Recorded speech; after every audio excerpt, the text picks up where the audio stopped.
Hello, dear friends. Uh, we will be continuing with the poem "My Last Duchess" by Robert Browning. I already began with the poem, as you might have seen in my previous class, the video that I uploaded.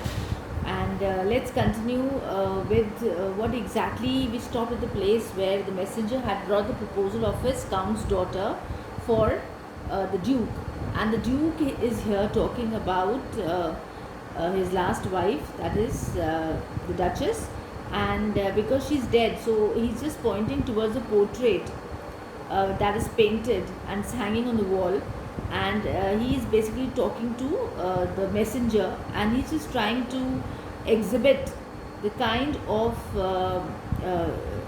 the kind of a strange demeanor that he has about the opinion about his last wife. So now he was talking about, he was referring to Fra Pandolf, who was a painter who painted this painting. And then he says, I said Fra Pandolf by design. By design here means purposely, with intention. So he says, I'm telling you about Fra Pandolf purposely and with intentionally, for never read Strangers Like You, that pictured countenance. He says that it's never happened. Strangers like you could never examine carefully, the face of the duchess on the wall. Countenance is the face. He's saying that how can you be able to understand what could be seen on the face of the duchess on the wall.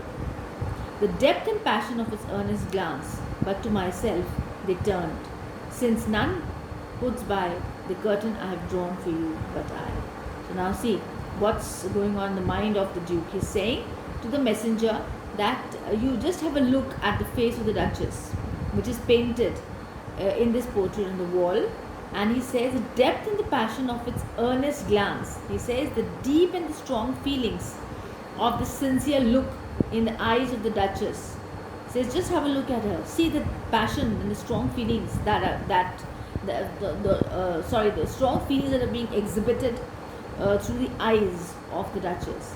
But then he's saying, but to myself they turned. So he's saying that the eyes and the look and the passion turned from my side, since none puts by the curtain I have drawn for you but I. So he says, Duke. In fact, here you can say that the lines in the brackets indicate that the Duke, he had a kind of a callous gratification that he contained her smile to his command. So he says even he wanted to control the smile of his wife. So we can say that it's a strange kind of gratification that he's having in this line. And seemed as if they would ask me, if they durst, how such a glance came there. Now he's after the glance and the look and the passion in the eyes that he's founding about the duchess. And he's saying, and seemed as if they would ask me, and it appeared as if the eyes of the duchess would ask him. There's a sense of superiority, I feel, on account of the status that he has. If they durst means if the eyes had the courage. How such a glance came there. He says, how could such deep passionate look come into her eyes? So, not the first are you to turn and ask this. He says, come on, you are not the first visitor who's just come here and to ask me. Ask this means you have an inquiring look about what exactly you want to know about her. Sir, it was not her husband's presence only called that spot. Now see what he is depicting. He's telling the messenger that it was this glance and this passion and this look, the profound look that she had in her eyes, that was not just there in the presence of her husband. So now he's want to show a kind of envious and a possessive kind of a husband that he is. He says, call that spot. Spot means the blush. Here is talking about the blush of pleasure.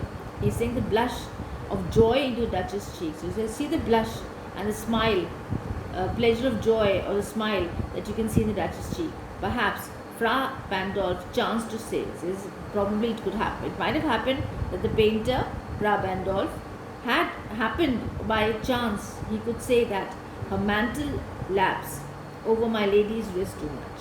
So he says the cloak covers. The cloak is a long kind of a cloth that they wear. So he says the cloak that is being covered that they wear the Duchess was wearing, it covers over my lady's wrist too much. I mean, she's covered from top to bottom completely in a long dress. So he says over my lady's wrist too much means making her look more beautiful, because she's covered all over, and even the cloth and the cloak is coming to the wrist. Or paint must never hope to reproduce the faint half flush that dies along her throat. He says, or in the portrait, paint, but never hope to reproduce the faint half flush. He says, never you would think about that. The half flush means the disappearing reddish glow that dies along her throat, that spreads along her throat. So perhaps this might have been in the mind of the painter. Such stuff was courtesy, she thought, and cause enough.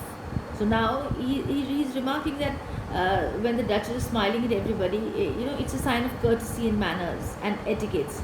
She thought, and the Duke felt that it was kind of something really childish, and cause enough for calling up that spot of joy. So he says it's enough to take these compliments and seriously. She used to take these compliments seriously, and he says that the blush on her face was caused by such remarks.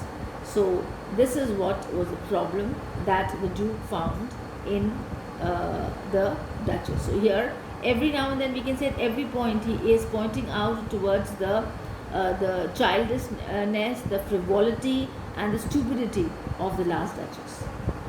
We will stop here and we'll continue in the next class. Thank you.